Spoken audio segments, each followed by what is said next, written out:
अस्सलाम वालेकुम साथियों। वक्फ बिल संसद के अंदर असदुद्दीन साहब ने फाड़ दिया था, जिसको लेकर अब तमाम तरीके का विवाद खड़ा हो चुका है। कई लोगों का ये कहना है, कई लोगों का ये आरोप है कि असदुद्दीन साहब ने असंवैधानिक काम किया है, उनके खिलाफ कार्रवाई होनी चाहिए। भारतीय जनता पार्टी के लोग ये मांग कर रहे हैं कि असदुद्दीन के खिलाफ कार्रवाई की जाए, उनकी संसद की सदस्यता रद्द कर दी जाए। ऐसे भी यहाँ पर बात देखने को मिली है। लेकिन यहाँ पर क्या असदुद्दीन साहब का बिल फाड़ना क्या संविधान के खिलाफ है? क्या यहाँ पर उन्होंने कोई लीगल काम किया है कि उन पर इस पर कार्रवाई हो सकती है? इसको लेकर अगर चर्चा करें तो असदुद्दीन साहब खुद कानून के जानकार हैं, बैरिस्टर हैं। उनको अच्छे से मालूम है कि कौन सा कदम उठाना है, कौन सा कदम नहीं उठाना है। वो कायदे से जानते हैं, कायदे कानून। यहाँ पर जो जगदम्बिका पाल हैं, जो कि यहाँ के सांसद है भारतीय जनता पार्टी के, उत्तर प्रदेश के मुख्यमंत्री भी 3-4 दिन के लिए वो बने थे, रह चुके हैं। और यहाँ पर उन्होंने जेपीसी के वो अध्यक्ष भी थे। उन्होंने जब असदुद्दीन साहब ने बिल फाड़ा तो उन्होंने खड़े होकर कहा कि असदुद्दीन साहब यहाँ पर हमको संविधान बता रहे हैं, लेकिन बिल फाड़कर इन्होंने असंवैधानिक काम किया है।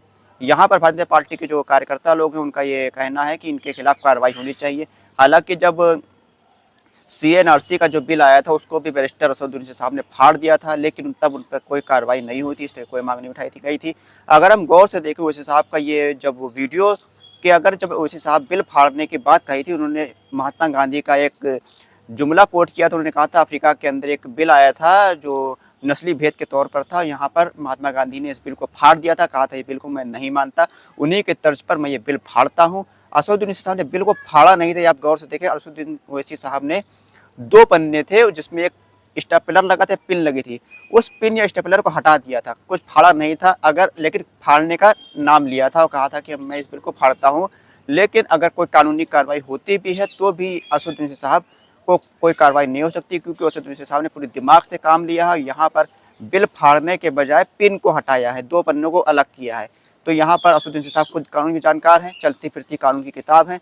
यहाँ पर उनको कानूनी हेरफेर में फंसाना एकदम बचकानी बातें हैं। जगदम्बिका पाल जो कह रहे हैं कि असंवैधानिक काम है, उनको पहले असदुद्दीन साहब से कानून सीखना चाहिए। असदुद्दीन साहब ने वक्फ बिल के विरोध में अपना भाषण दिया, यहाँ पर उनको वक्फ बिल की जो कमियां हैं उसको गिनाया।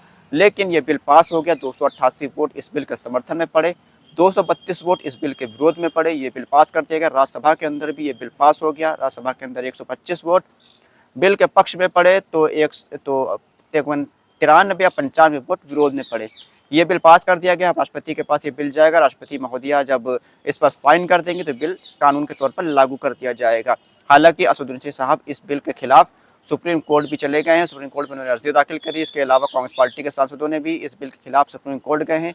अब देखना होगा कि सुप्रीम कोर्ट का अपना क्या फैसला लेती है। इम्तियाज जलील साहब ने कहा है कि हमको कोई भरोसा नहीं है, कोई उम्मीद नहीं है कि अगर वहाँ पर अगर जज इस टाइप के होंगे कि उनको राज्यसभा जाना होगा, कुछ चेयरमैन बनना होगा, तो वो उनसे कोई हमारी उम्मीद नहीं है। लेकिन कोई ईमानदार अगर जज होगा तो हमको पूरी उम्मीद है कोर्ट से।